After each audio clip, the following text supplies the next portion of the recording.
Estamos Justamente como joya. este es un, A esta hora estamos joya porque bueno, recién salimos de pero una clase. sepan que si en algún momento, por alguna razón, no pueden estar o estuvieron y algo no entendieron y quieren volver a escuchar la clase, bueno, sepan que está el día lunes también, o que me pueden hacer preguntas, entrar en el otro, están estudiando y quieren entrar el día lunes. Bueno, la idea era esa, tener, uy, ¿qué pasó? Ay, ay, ay, ay.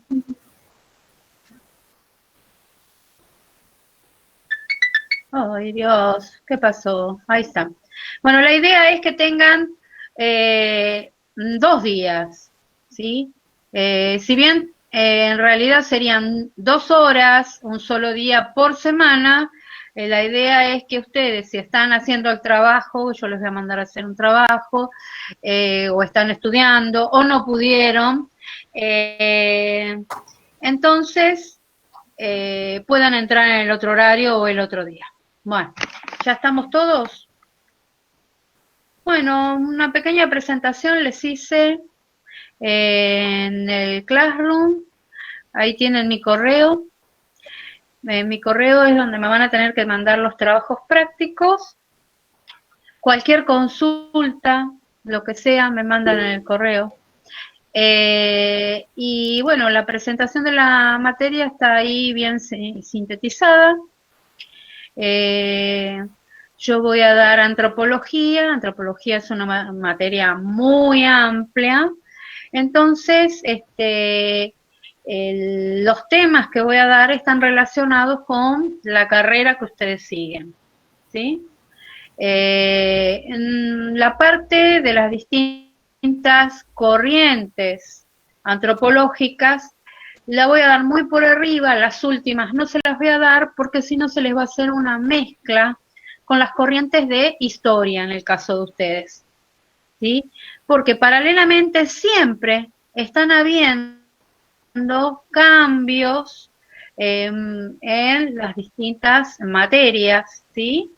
La antropología, si bien va casi paralela a la historia y a las otras ciencias sociales, igualmente tiene cambios muy particulares. Entonces, para que no se le mezcle y se confundan con las de historia, que son las que tienen que aprender más adelante, entonces no doy todas las corrientes actuales no las doy.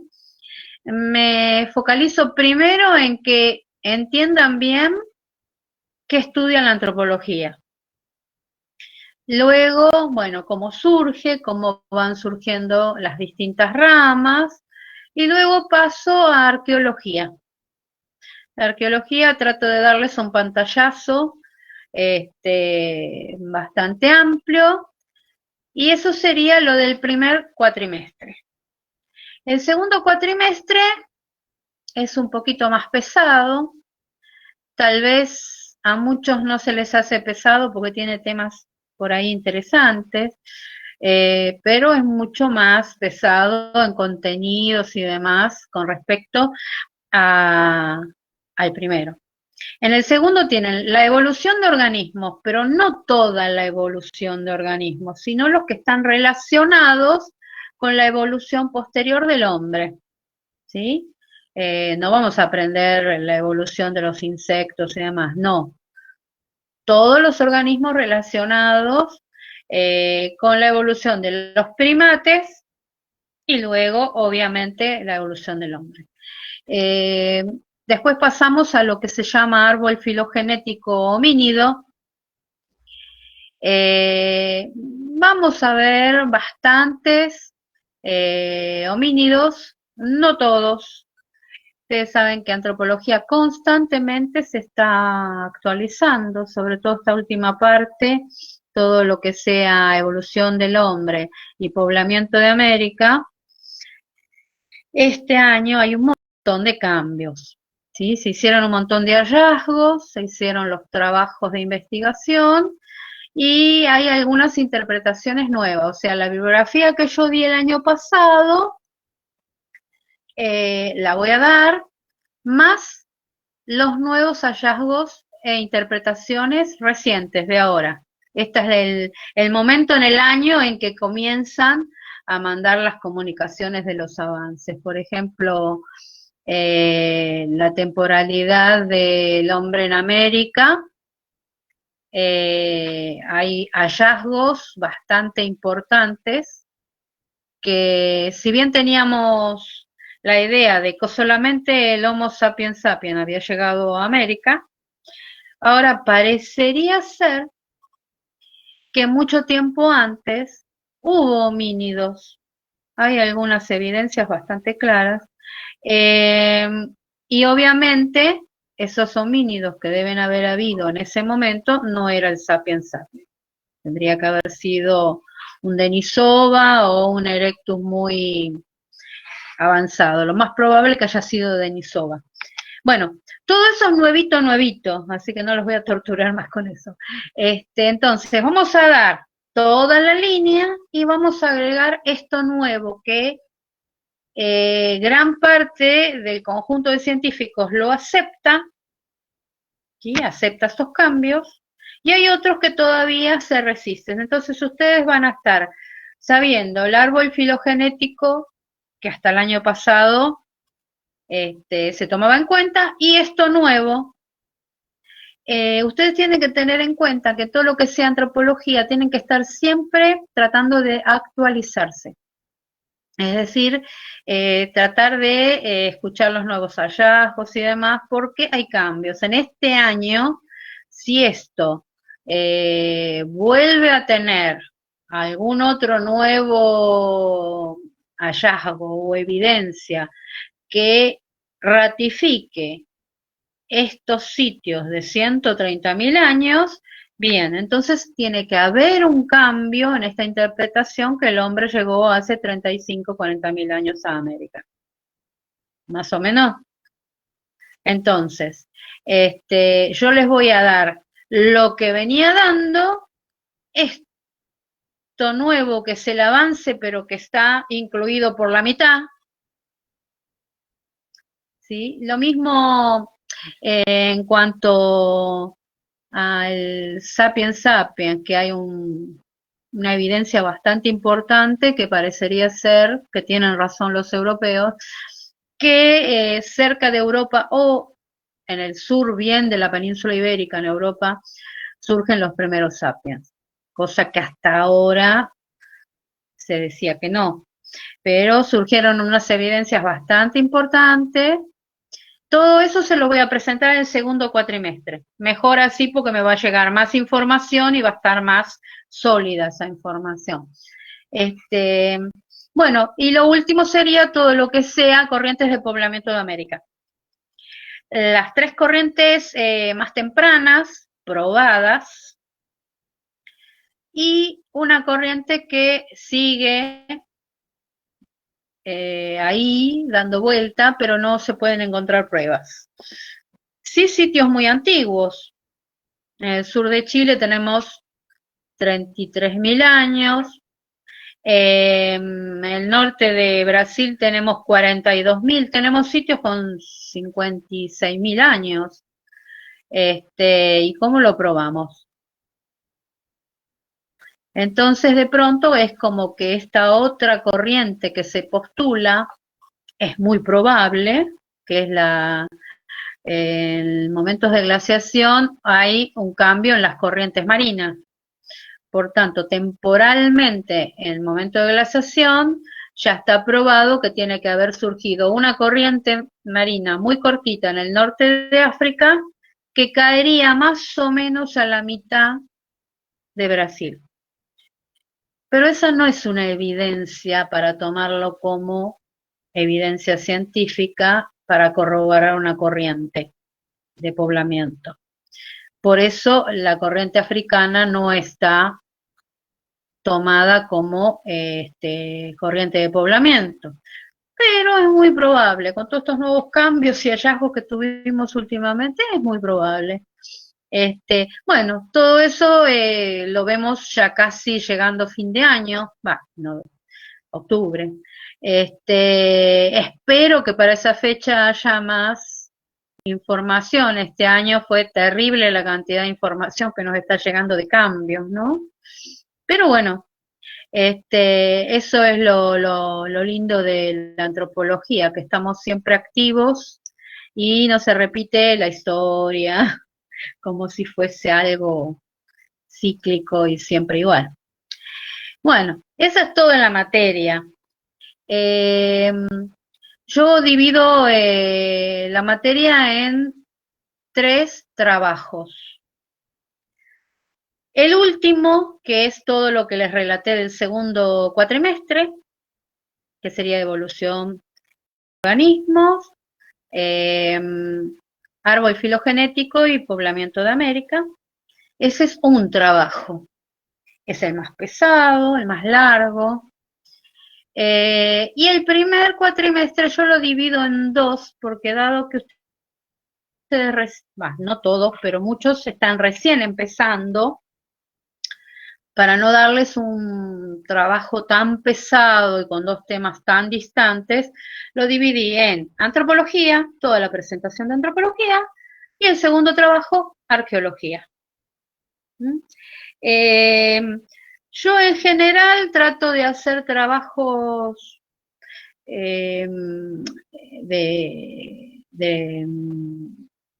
juntando todo el material de distintos textos y hago un texto de cátedra, una síntesis. También les nombro todos los otros textos. Primero que son difíciles de conseguir muchos. Y segundo de que es mucha lectura, un montón de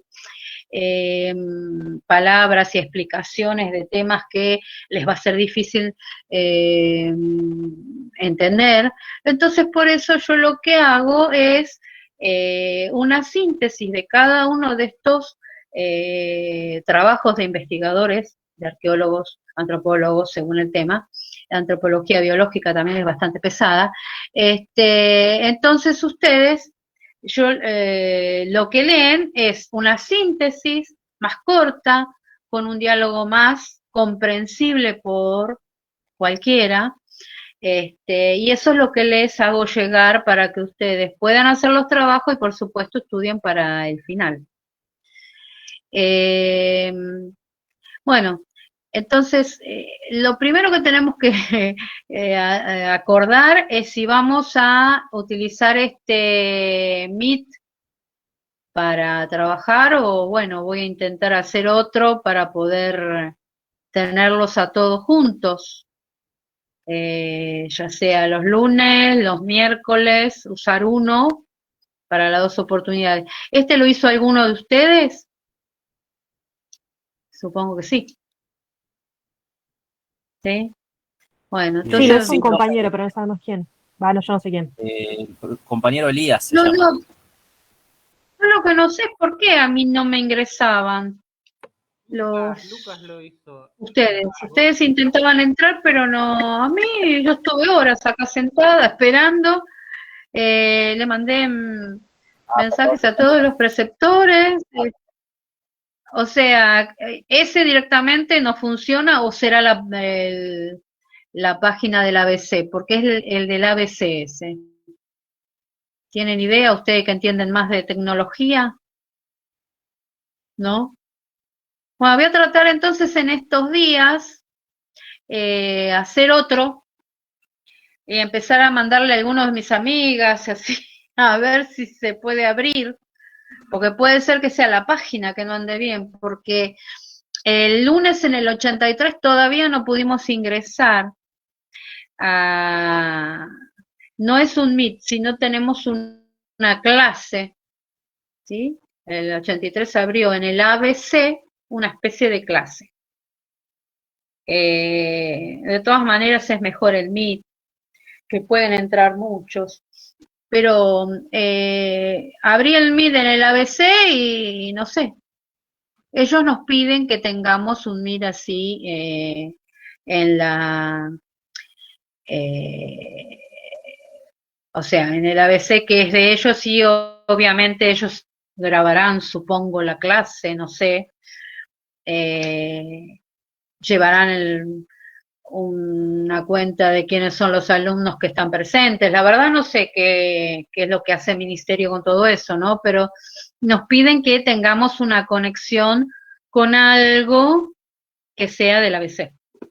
Así que bueno, vamos a tener que tratar de ver de qué manera podemos implementar eso y si no, tener que comunicarnos parte con el Classroom, que eso ya me queda como, digamos, prueba, por decirlo de alguna manera, y con el Meet, si el otro no funciona, bueno, tendremos que hacer uno entre nosotros, porque si no, con el Classroom, la verdad, yo no me puedo manejar bien. Porque dar clase por escrito no es lo mismo, ustedes no tienen muchas posibilidades de preguntar, es otra cosa. El Meet es como, bueno, si bien estamos a distancia, estamos más cerca. Y ustedes pueden preguntar todas las veces que quieran, es otra cosa. Bueno, yo empecé, digamos, de una forma muy poco presentable. Mi nombre es Mercedes Pujal, igual ya lo tienen todo en el Classroom, Mercedes Elizabeth Pujal. En el Classroom tienen mi correo. Yo soy profesora en Ciencias Antropológicas, me recibí en la UBA y el profesorado en la UBA es posterior a la licenciatura, es al revés que lo que hacen ustedes. Ustedes terminan el profesorado y después si quieren hacen toda la parte de licenciatura, de investigación. En el caso de la UBA es al revés, primeramente comenzás toda la licenciatura, terminada la licenciatura tenés la oportunidad de 2 años más el profesorado. Yo la licenciatura la hice con orientación en arqueología, soy arqueóloga, así que bueno, gracias a Dios puedo manejar bastante el tema y tengo la posibilidad de tener contactos. Por ejemplo, muchos de los trabajos nuevos, la información nueva que le voy a dar, todavía no salió en ningún periódico, no salió en ninguna de estas comunicaciones científicas a los profesores. A mí me llega directamente, yo tengo un contacto con, no sé si alguna vez escucharon hablar del sitio Atapuerca. Atapuerca, un nombre bastante gracioso, es un sitio importantísimo que está en España. En este momento es uno de los sitios mejor financiados. Y bueno, hará cosa como de 20 años, yo me contacto y uno de los dos responsables del sitio había editado un texto bastante lindo, lindo en el sentido de un tipo manual, digamos, ¿no? Y yo le pedí a ver si lo podía importar, si me lo podían mandar. Lo importé, antes que llegara a la Argentina, yo lo tuve. Y bueno, y me quedó ese contacto con Carbonell, porque para colmo yo soy de familia catalana, él es catalán, bueno.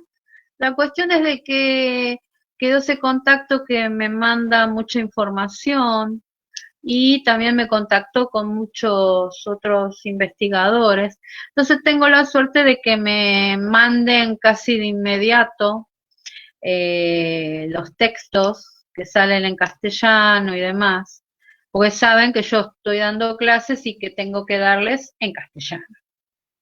Yo puedo leer algo en otro idioma, pero interpreto, ¿sí? Interpreto lo que está diciendo dentro de mi área, pero no es que te lo leo perfecto, no es como para decir lo traduzco para los alumnos. Puedo traducirles, digamos, en la esencia de lo que quiere decir ese texto, pero no traducírselo en sí. Entonces ellos, conociendo esas limitaciones y demás que tengo,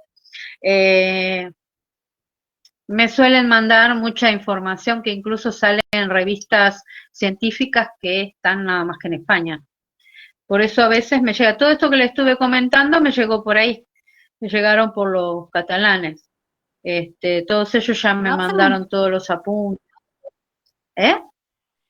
Profe, una No entendí. consulta. ¿Puede ser que tenga Tiene una página de Facebook, ¿puede ser? Sí, soy yo y estoy mi prima. Mi prima se llama Teresita Mercedes, yo Mercedes Elizabeth. No, Ustedes saben. la fundación que está hablando.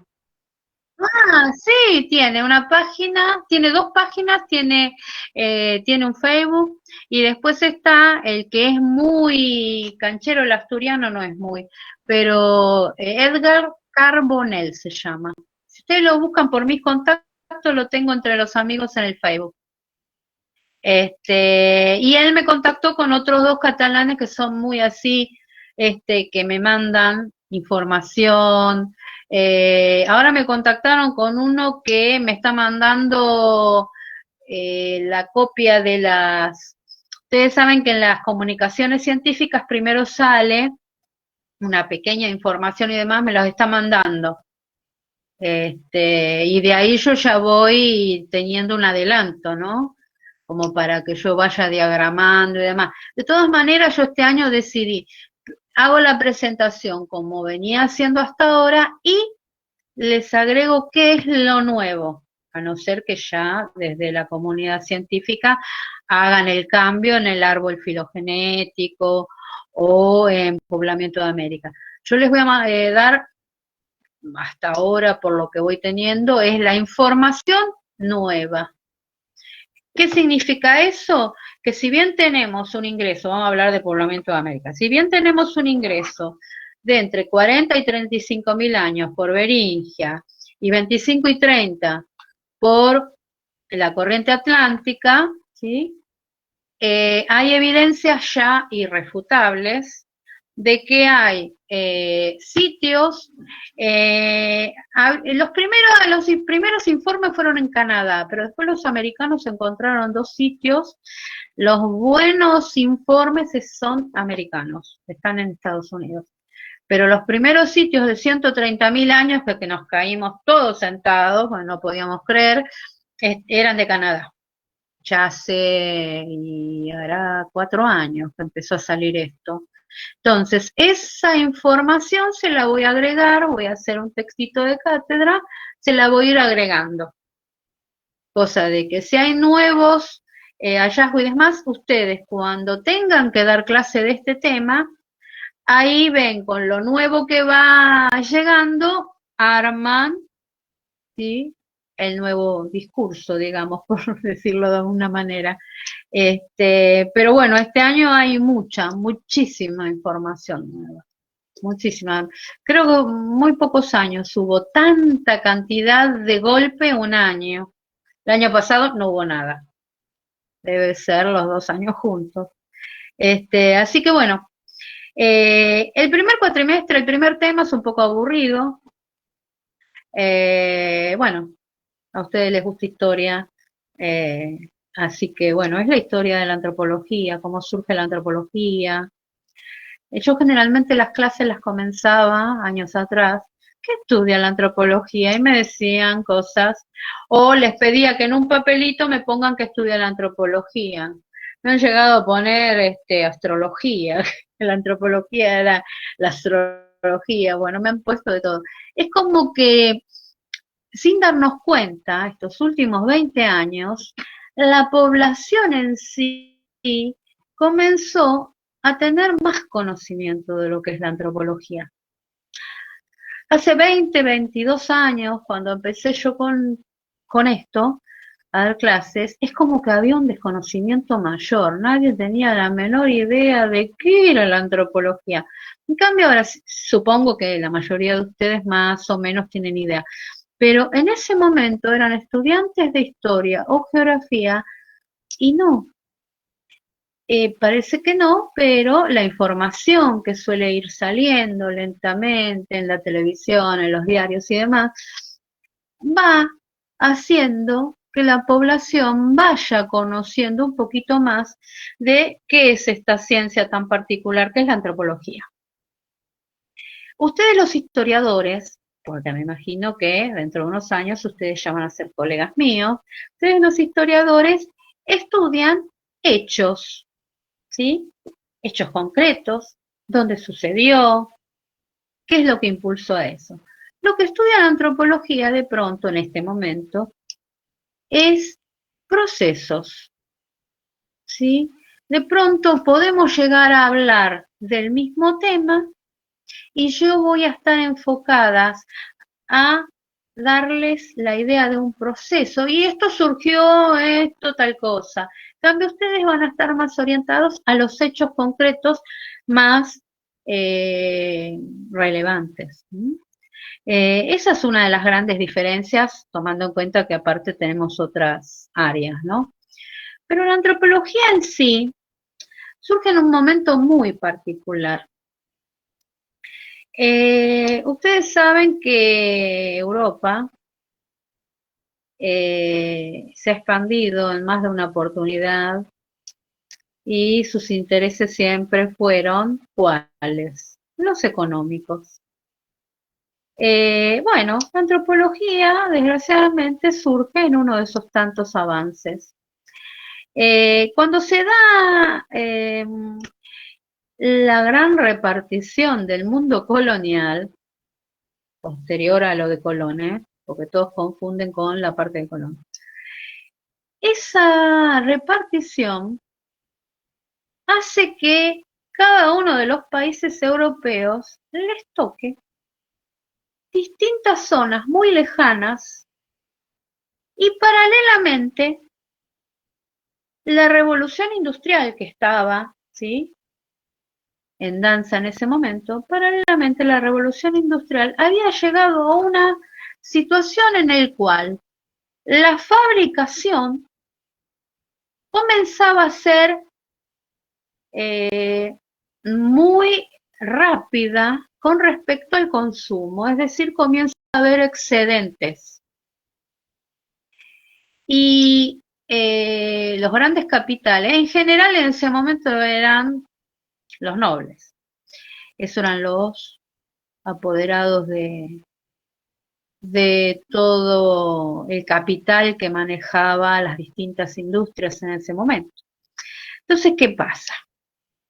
Si vos fabricás 20, pero la población donde vos vivís consume 8, ¿qué haces con los otros 2?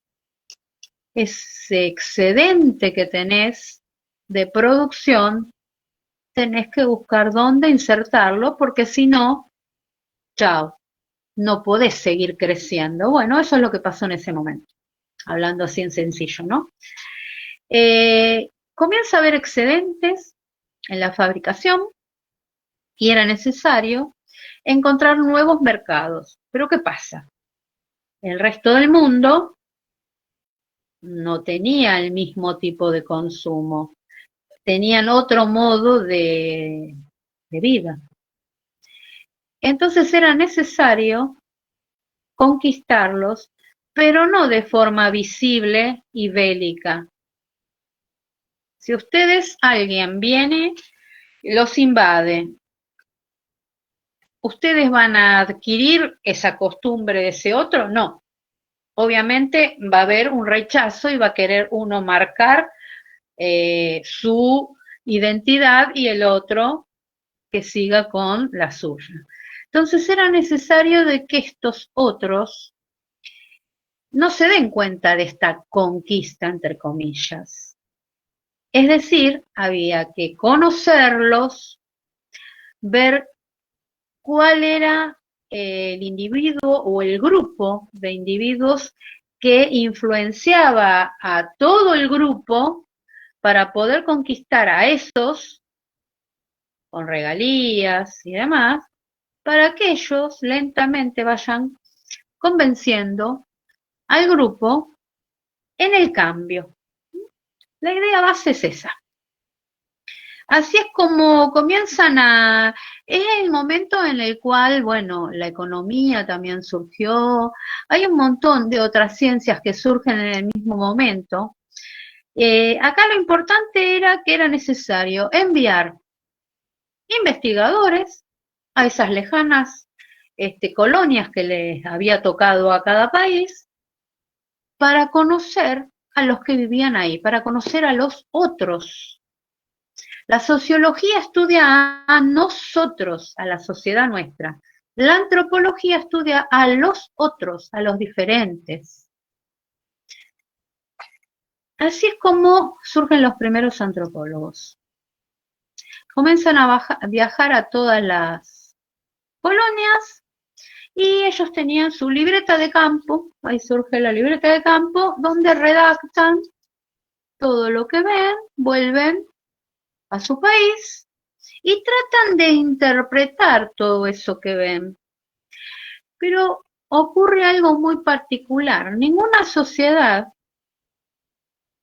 deja ver o entrever todo su andamiaje a alguien que recién conoce. Y yo siempre doy un ejemplo que causa mucha risa. Yo siempre digo, cuando ustedes... ¿Qué es eso, profe? Andamiaje. ¿Qué es eso? Bueno, andamiaje sería todas las conexiones, las formas en que se maneja en sí por detrás esa sociedad.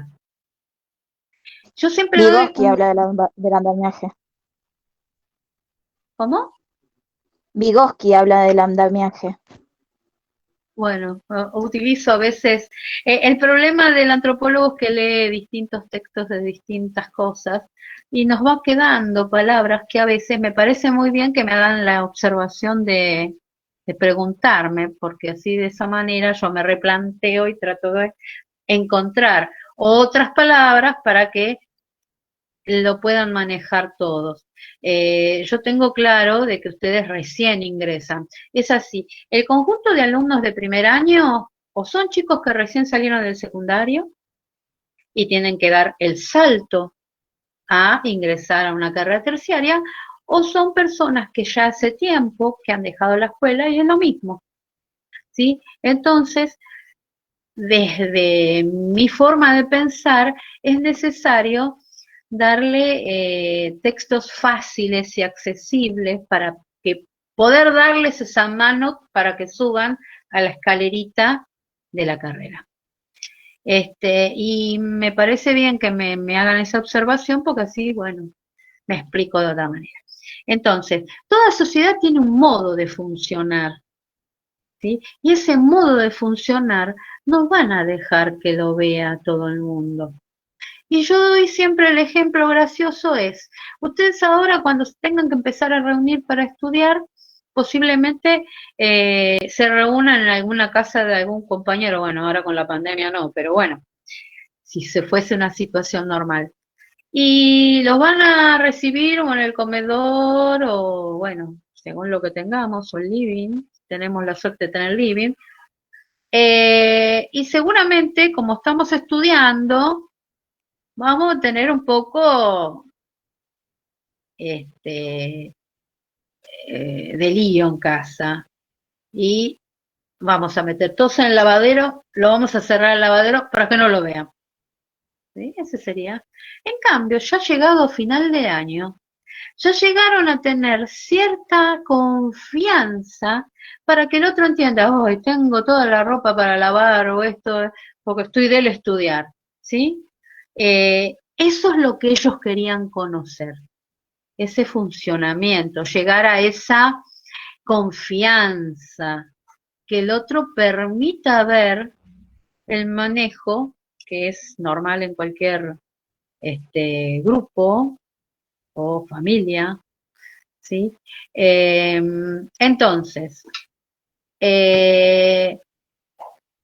lo que observan que estos primeros antropólogos que habían copiado todo lo que les dejaron ver, no servía para nada. Eso no permitía que se pueda deducir quiénes son las personas que manejan el grupo. Puede haber un cacique, pero no siempre ese es el que manda, ¿sí? Eso ya lo tenían claro. Entonces, era necesario ver quién era el grupo o la persona que influenciaba al resto para poder convertirlos al modo de vida occidental.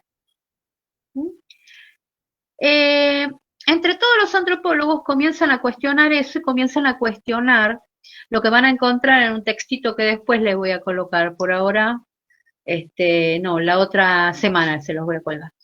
Igual si buscan más abajo la bibliografía del año pasado está en el texto de Lischetti, el capítulo 1 es el que les voy a dar. Es un texto que no es muy nuevo, pero tampoco encuentro un texto que explique el surgimiento de la antropología de forma fácil.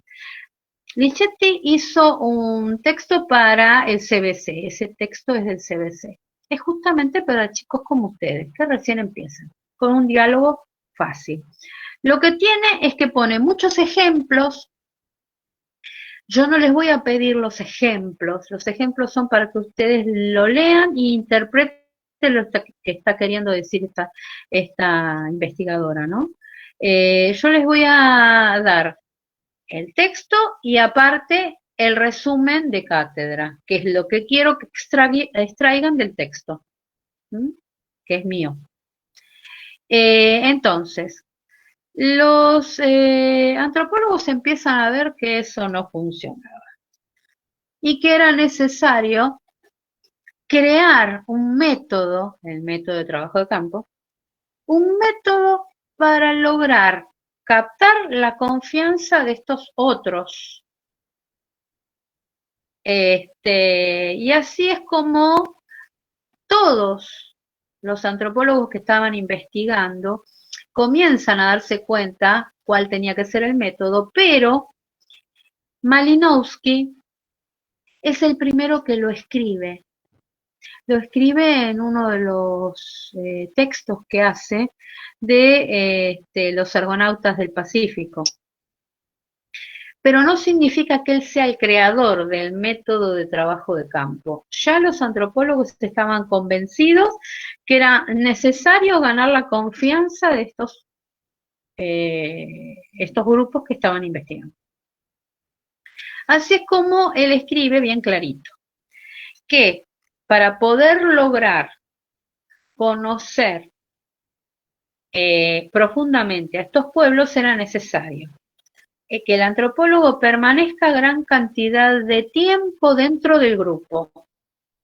Trate de compartir la mayor cantidad de actividades, ¿sí?, con el grupo que estaban investigando, hasta que el grupo deje de percibirlo como un extraño y lo empiece a percibir como uno más de ellos. Recién ahí el antropólogo puede sacar la libreta de campo y empezar a tomar nota. Bueno, en definitiva es eso lo que terminaron haciendo.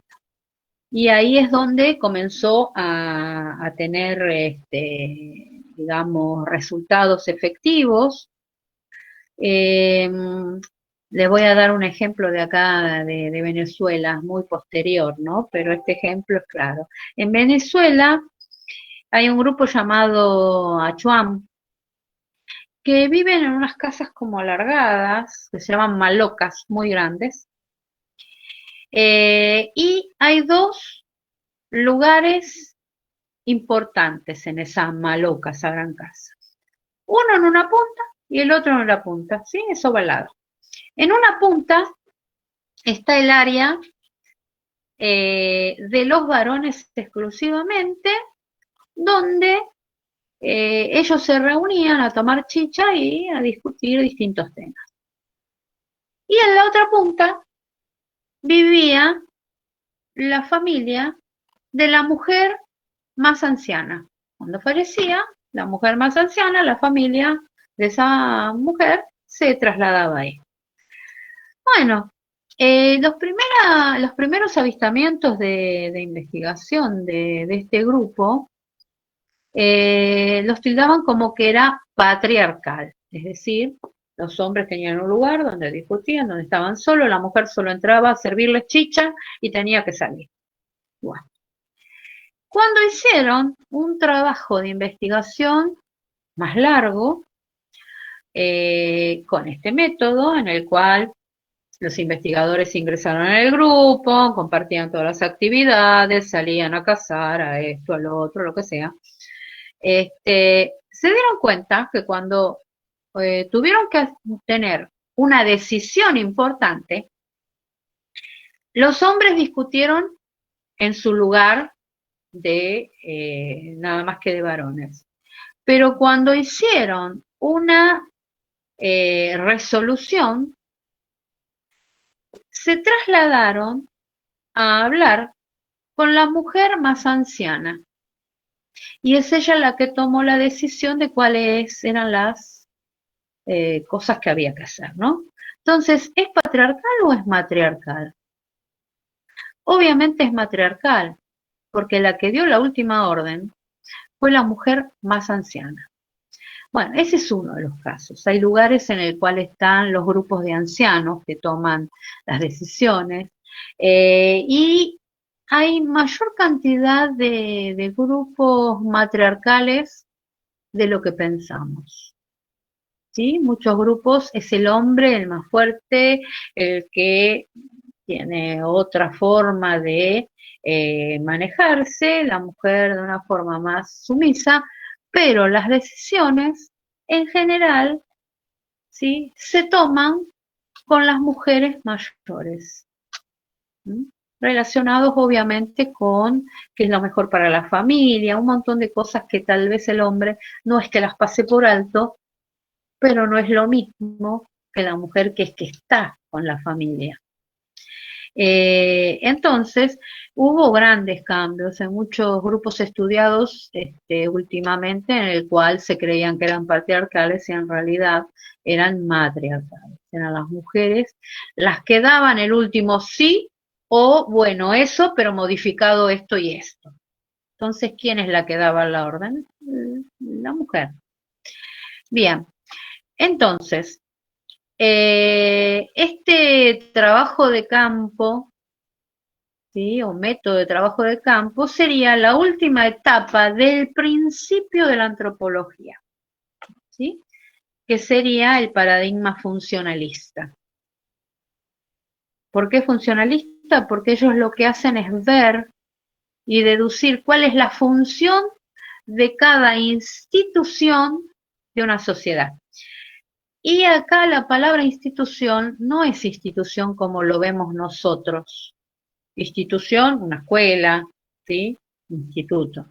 No, institución es un determinado conjunto de esa sociedad que se manifiesta de una manera o de otra, ¿sí? La institución de los cazadores, la institución de las mujeres tejedoras, más o menos, ¿entienden? No es lo mismo que la institución que nosotros tenemos metidas en la cabeza, ¿no? Bueno, eso era lo que se podía deducir a partir de este tipo de trabajos. Por eso se llama funcionalismo ese momento temporal en que se crea este método de trabajo de campo. Ustedes en historia van a ver el funcionalismo con algunos cambios. Nosotros, dentro de la antropología, esa es la función del funcionalismo. Bien. De todas maneras, hay dos etapas previas. El europeo conocía a los otros hace tiempo. Por eso deciden hacer esto para poder convencerlos o cambiarles su modo de vida hacia el modo occidental.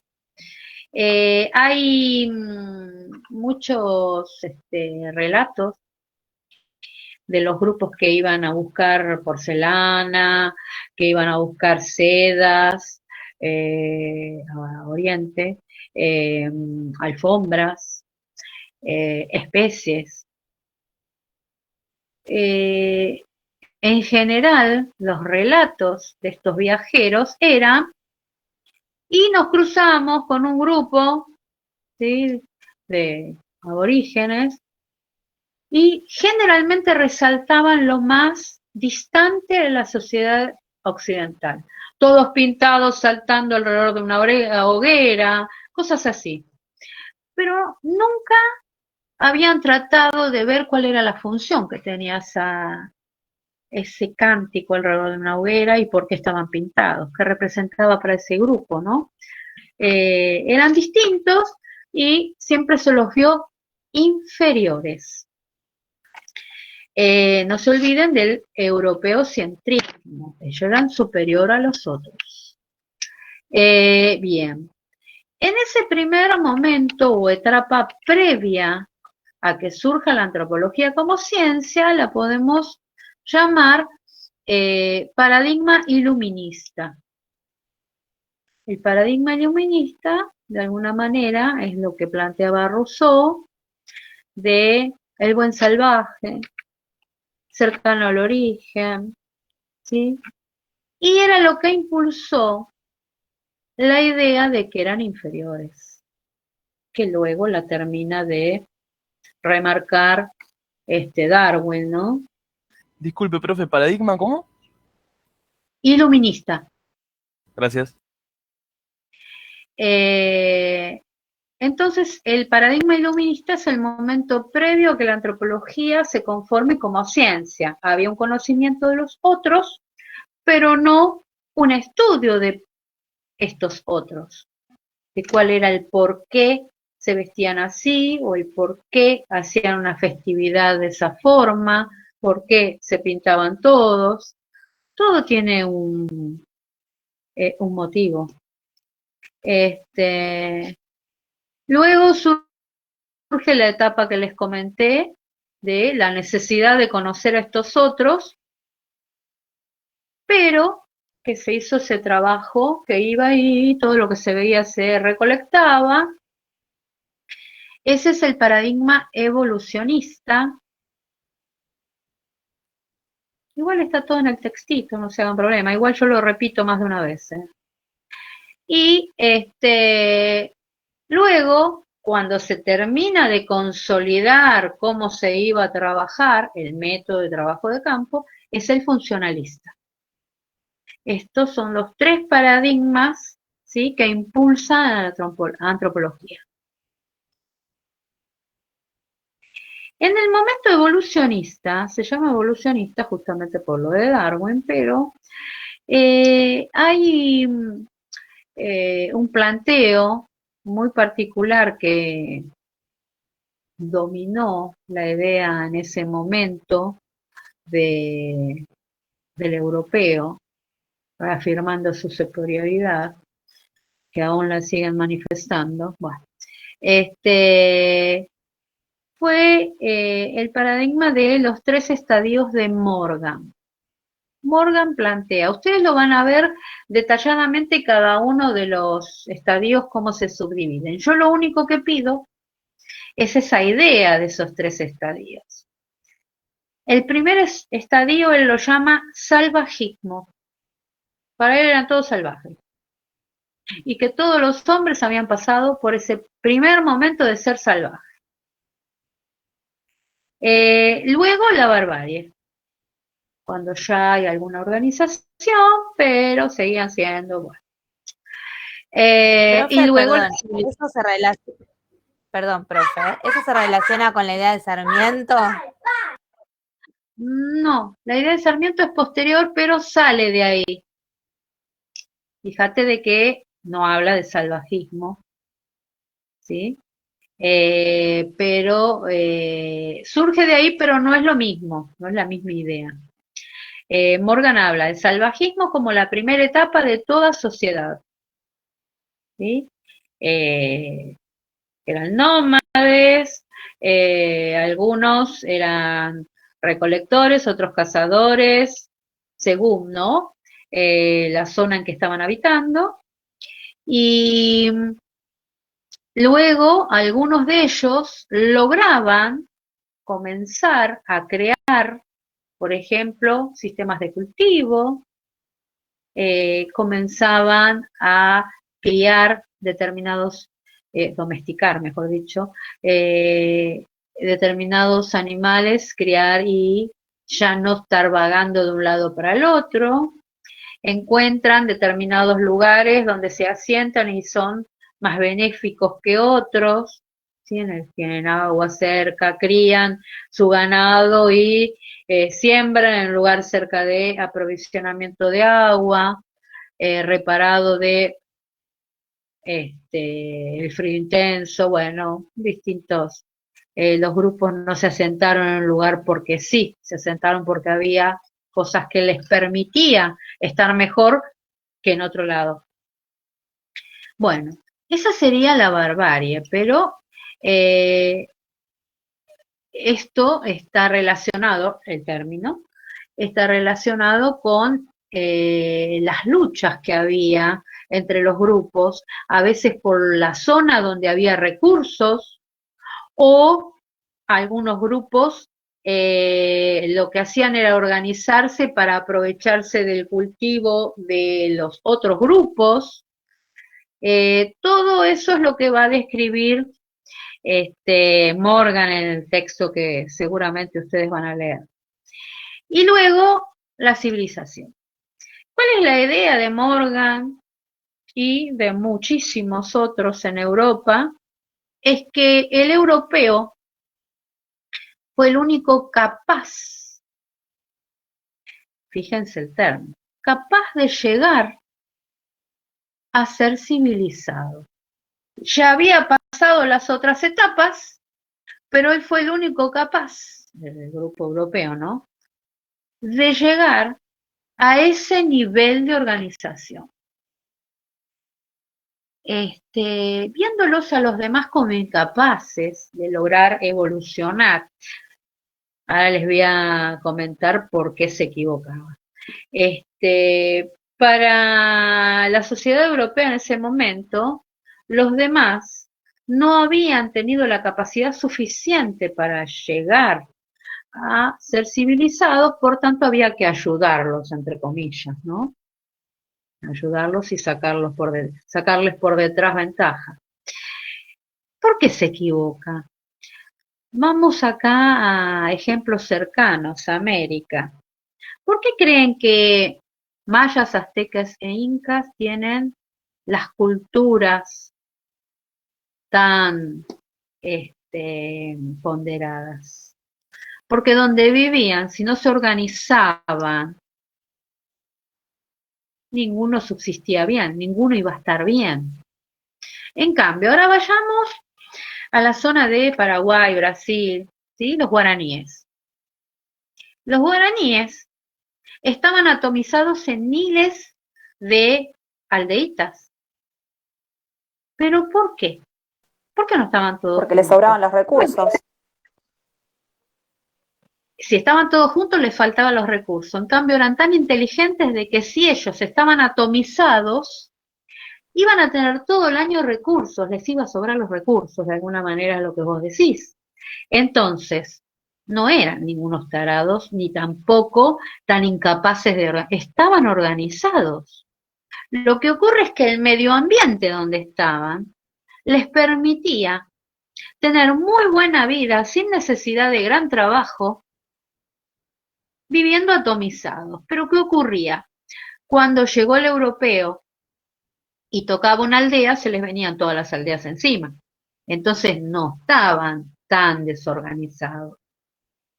¿Sí? Entonces, si vos estás en un lugar con 500 personas, obviamente vas a consumir todos los recursos que te rodean y van a pasar hambre. En cambio, si el medio ambiente a vos te está dando la posibilidad de que se separen, cada pequeño grupo va a tener todo el año abundancia. ¿Entienden cuál era la lógica de estos grupos y de muchos grupos? Entonces, no eran superiores, no eran las altas culturas como las llaman, incas, mayas y aztecas.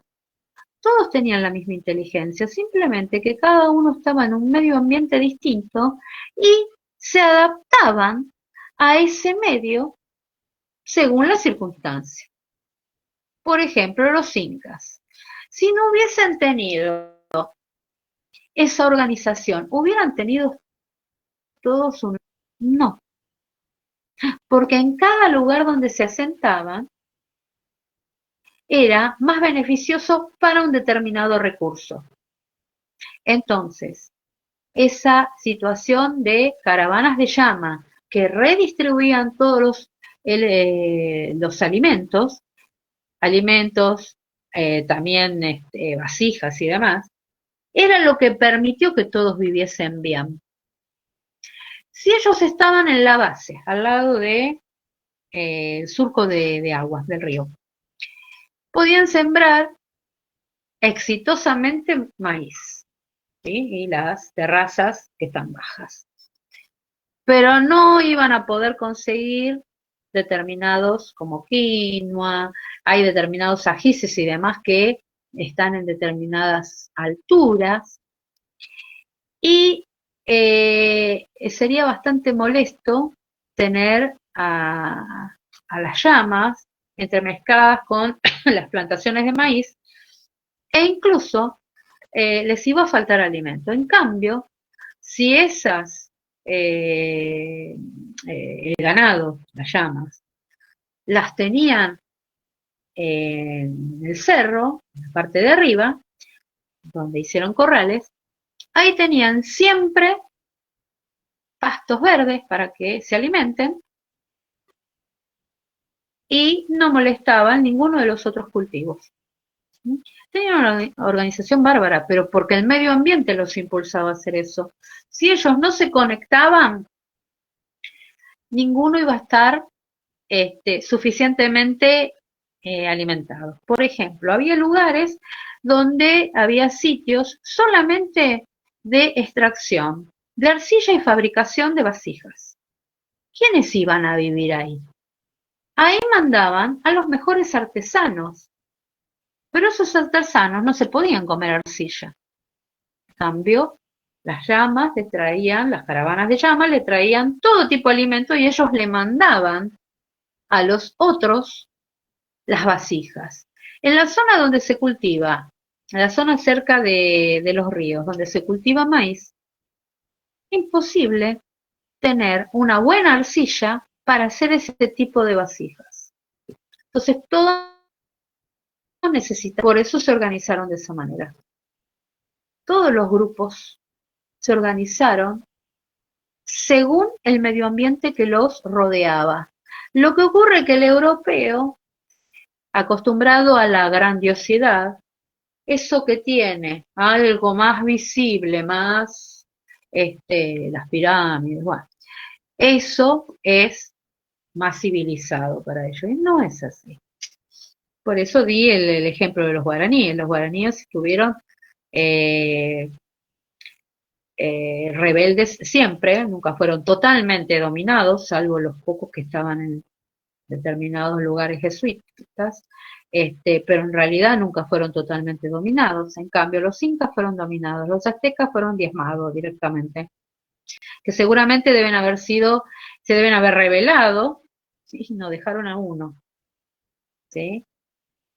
En cambio, los otros, vistos como inferiores, tenían una organización que les permitió llegar al día de hoy. Bueno, entonces, la mirada de aquel momento del europeo, no solo del antropólogo, del europeo, era que esos más organizados estaban más cercanos a lo que es ser civilizado, y esos otros que estaban, los guaraníes, ¿para qué querían hacer una vivienda muy confortable? Se hacía calor. Necesitaban hacer una pequeña estructura con alguito que les repare de los días de lluvia. Ellos agarraban una maderita, la limaban un poco la punta, separaban el agua, chun chun, tenían todos los peces que querían para cocinarlo. ¿Para qué complicarse las cosas? ¿Para qué hacer puntas de flechas si no necesitaban? Lo que sí hacían eran trampitas y demás para agarrar animalitos. No necesitaban tener en cautiverio animales, criar animales. ¿Para qué? Si los tenían ahí, donde iban, conseguían. Entonces, el medio ambiente es el que hace de que parezca más complicada una sociedad que otra. Pero el europeo en ese momento tenía esa idea.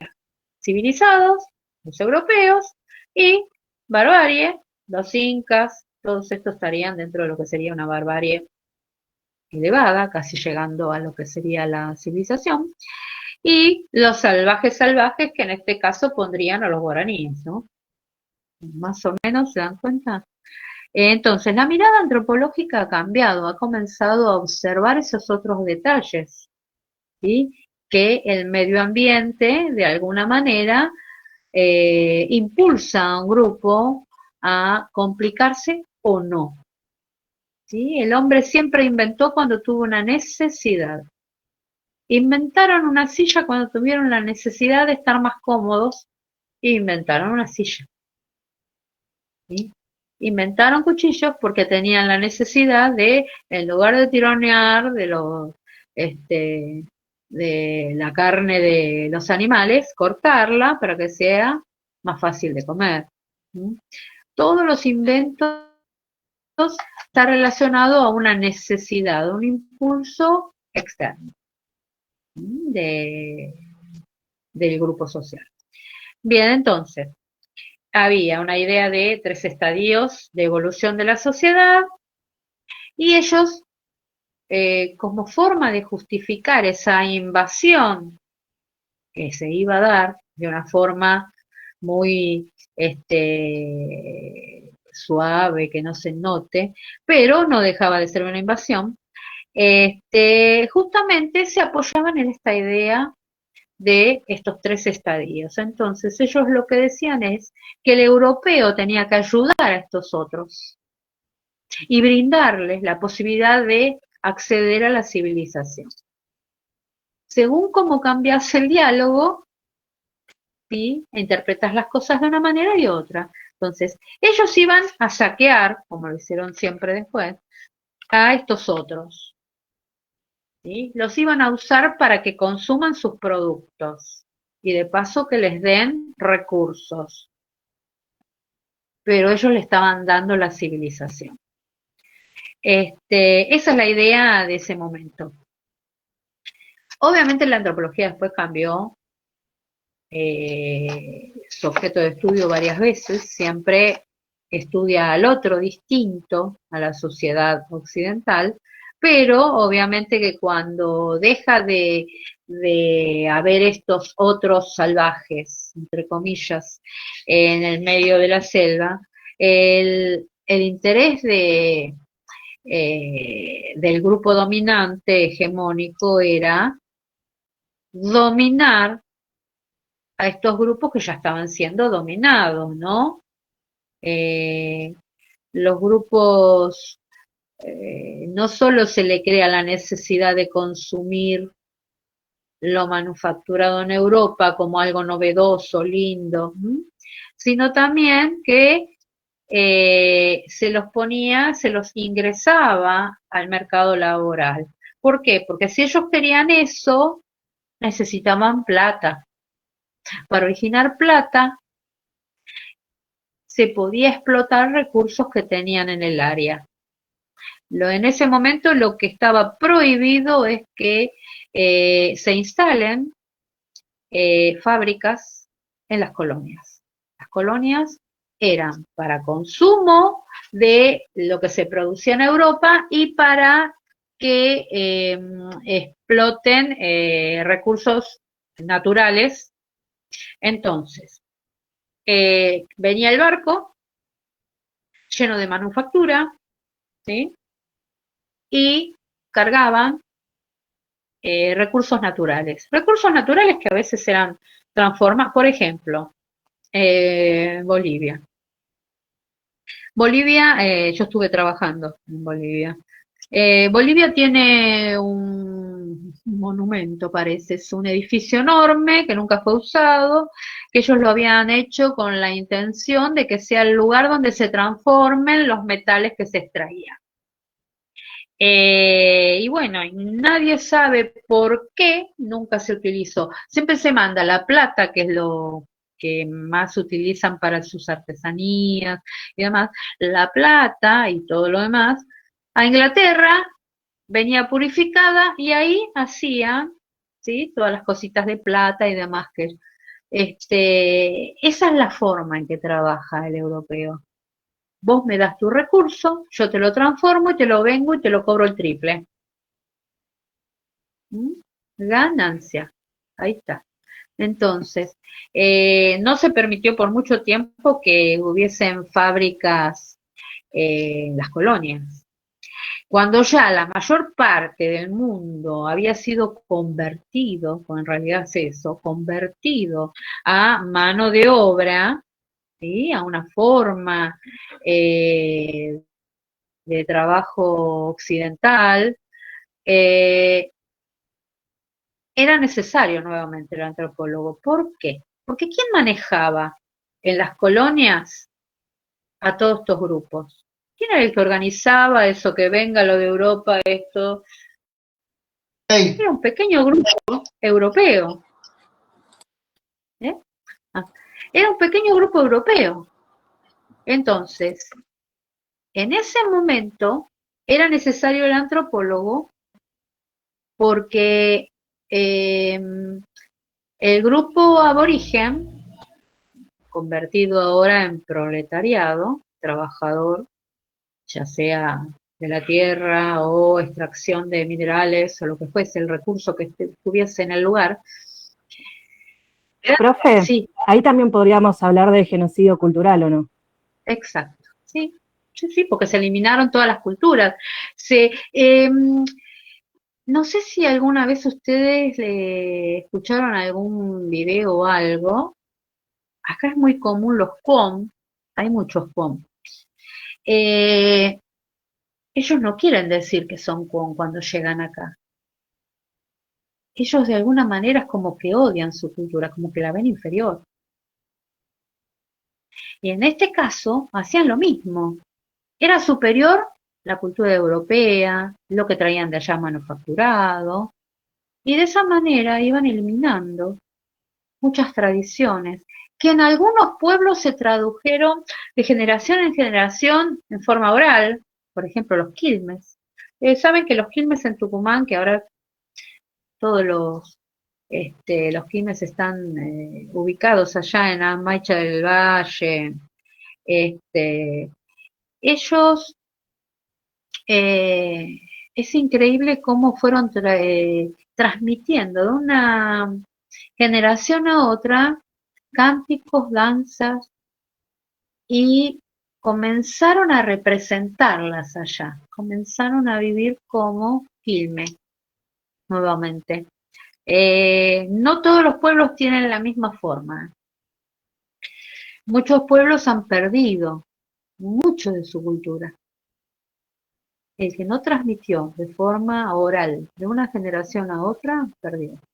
Actualmente se está en algunos lados, no en todos, se está apoyando estos grupos para que puedan comenzar a construir nuevamente su cultura, como en el caso de los quilmes. Quilmes sería.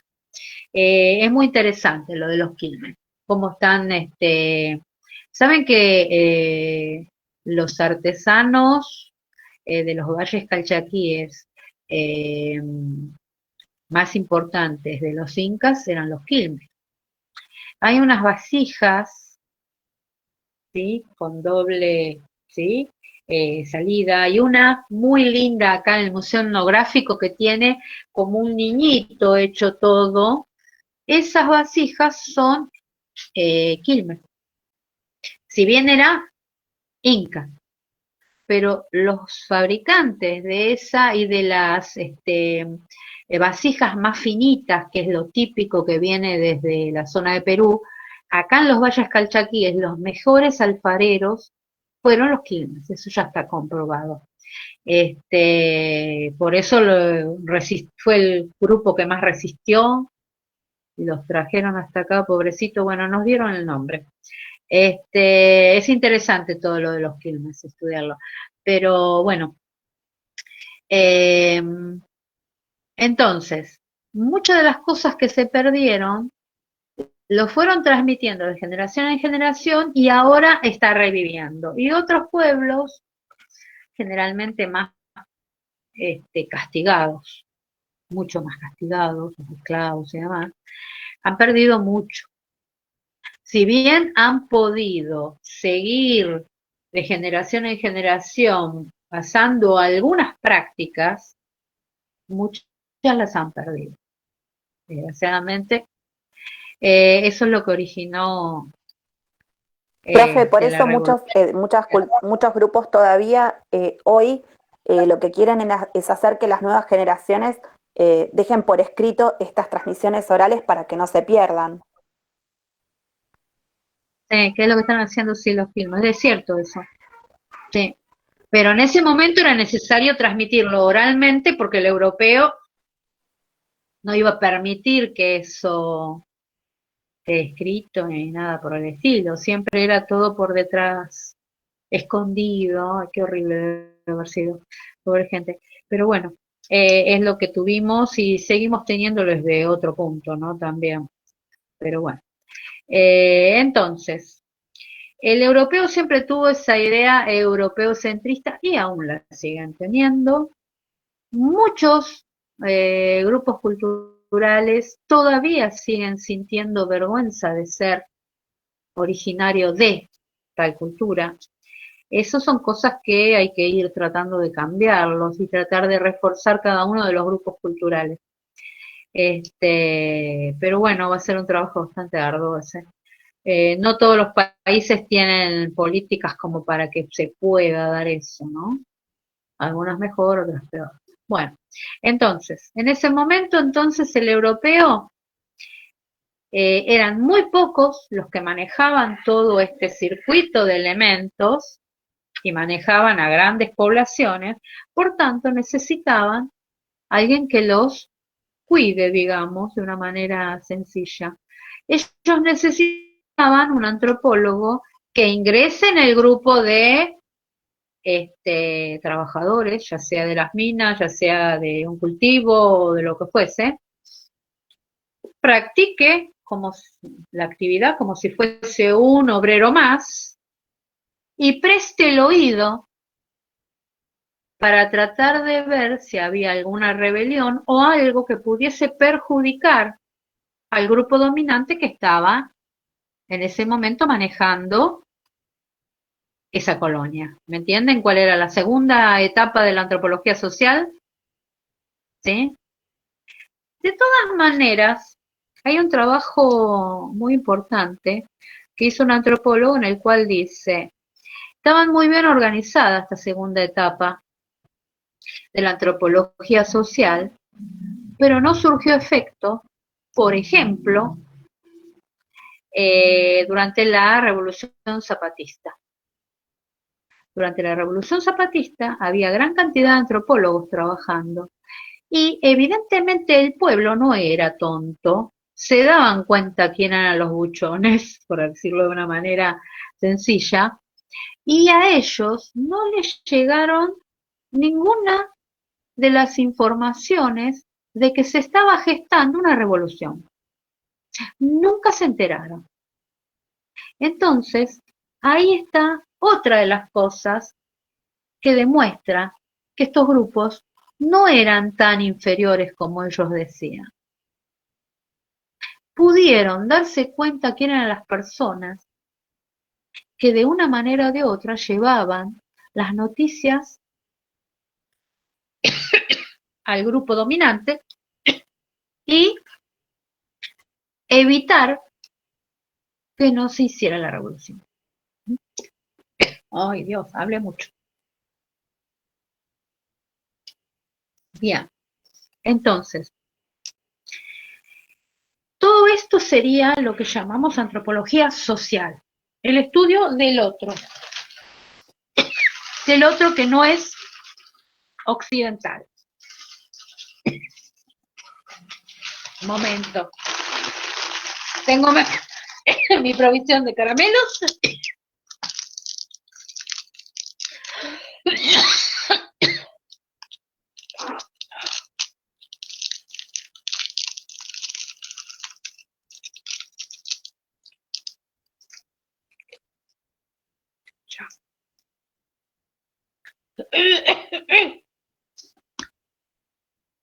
Tome un poco de agua, profe. No, pero es normal cuando hablo mucho. Sí, me imagino que sí. Es normal en mí, quiero decir. Nada. Bien. Seguimos. La antropología, entonces, en sus inicios es la antropología social. Pero luego comienza a nutrirse de muchas otras pequeñas actividades que ya se venían gestando, como la arqueología. ¿Y qué pasa? Se va ampliando la antropología y se tienen que dividir en distintos especialistas. Así es como se divide en 4 ramas. El inicio de la antropología es la antropología social, que estudia al otro contemporáneo del investigador, al ser vivo, al grupo vivo en el momento que vive el investigador. Esa es la antropología social. En este momento, la antropología social de alguna manera se confunde un poco con la sociología, pero en este momento el antropólogo social, para más o menos ubicarlo cuál es el trabajo en sí, es estudiar al otro diferente dentro de nuestra propia sociedad. ¿Sí? En mi época, cuando yo estudiaba,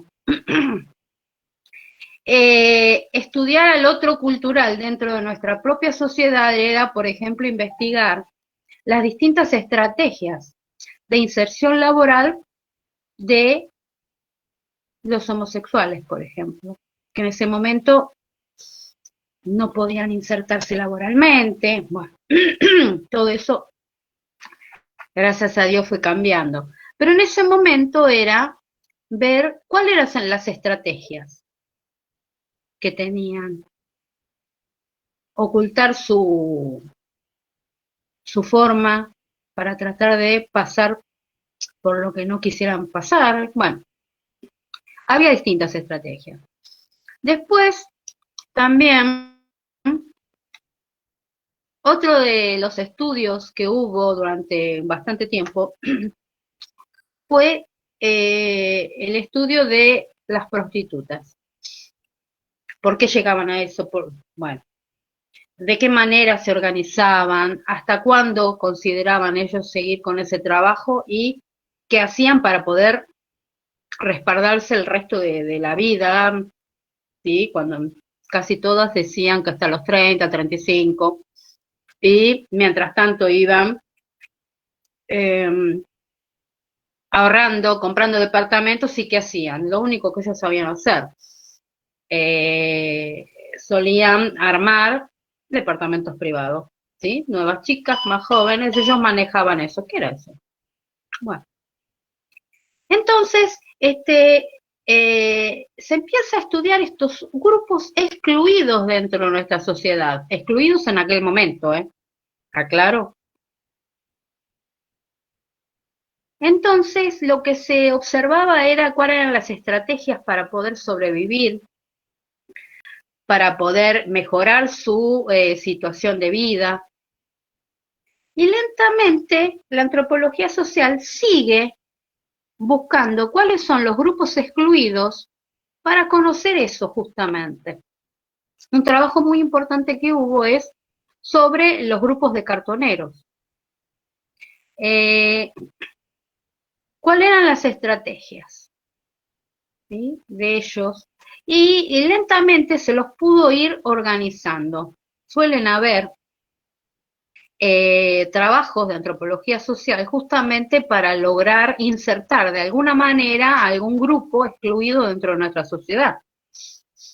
Yo no me voy a olvidar nunca un alumno que tuve al principio como profe en secundaria, que excelente, era el que más, cuando estaba en clase era el que más participaba, inteligentísimo en las respuestas, pero faltaba. Todos habían entregado todos los trabajos, llegaba a fin de año y él no me entregaba nada.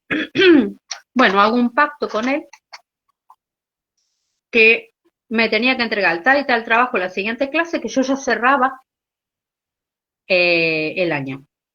y no apareció. Yo lo desaprobé. Viene más adelante y me dice, y profe, lo que pasa, que yo soy el más grande. Y ahora últimamente a la mañana no encontramos todo lo que necesitamos. Entonces los más chicos van a la primaria, van a la escuela y yo vuelvo a salir con el carro. Es decir, esa familia priorizaba la alimentación, lograr conseguir todo lo necesario y bueno, los chiquitos tenían que ir a la primaria para aprender a leer y escribir y el más grande del secundario va a tener que volver a salir para lograr todo lo que necesitaban para poder comer. Obviamente le abrí la nota, le hice una nota a la directora pidiéndole extensión. Bueno, el chico me trajo, después aprobó. Pero a lo que voy yo, que ahí yo tuve un ejemplo clásico, ¿sí? Esta familia, para ellos era elemental que los chicos aprendan a leer y escribir. También era importante que siga el secundario, porque si no, no lo mandaría. Pero cuando no conseguían todo lo que necesitaban, el que no podía ir al colegio era el más grande, porque ella sabía leer y escribir. ¿Sí? Bueno, hubo muchos estudios con los cartoneros para poder ir organizándolos. Hubo un estudio también en un grupo de cartoneros, no me acuerdo bien qué municipio, que se los organizó para que puedan construir un barrio.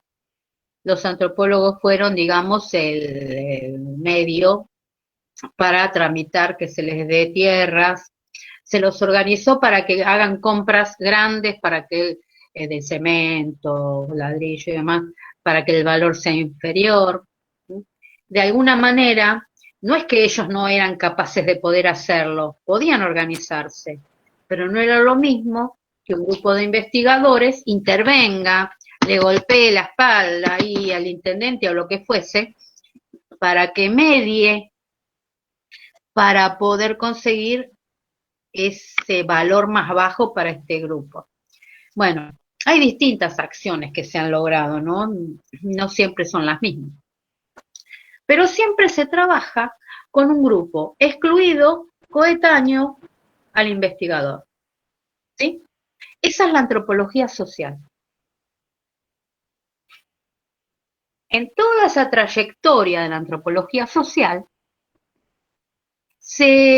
Uy, tengo que enchufar esto, si no me quedo sin nada, momento. Me olvidé de enchufar, esperen, chicos. Sí. Profe, disculpe que la moleste. Me retiro de la clase porque tengo que darle de comer al niño, si no me va a comer a mí el adolescente. Ya es tarde, yo me entusiasmo, bueno. Igual mi máquina me pone 8%. Bueno, vamos a ver cómo hacemos para organizarnos la otra clase. A ver si alguno puede crear el Meet. Voy a tratar yo de ver si puedo programar con alguna amiga algo, a ver si puede ingresar, a ver, no sé qué diablos pasa con el... Ahí... ¿Qué pasó? Y bueno, y si no, alguno de ustedes me haría un Meet que funcione y damos la clase. ¿Sí? Hasta que me pueda organizar, disculpen, ya tengo mis años, la tecnología me supera. No hay problema, profe. Entonces, ¿qué va a ser? Soy de la época de las cartas. Si usted no puede, se lo armamos para a las 8:20 el miércoles.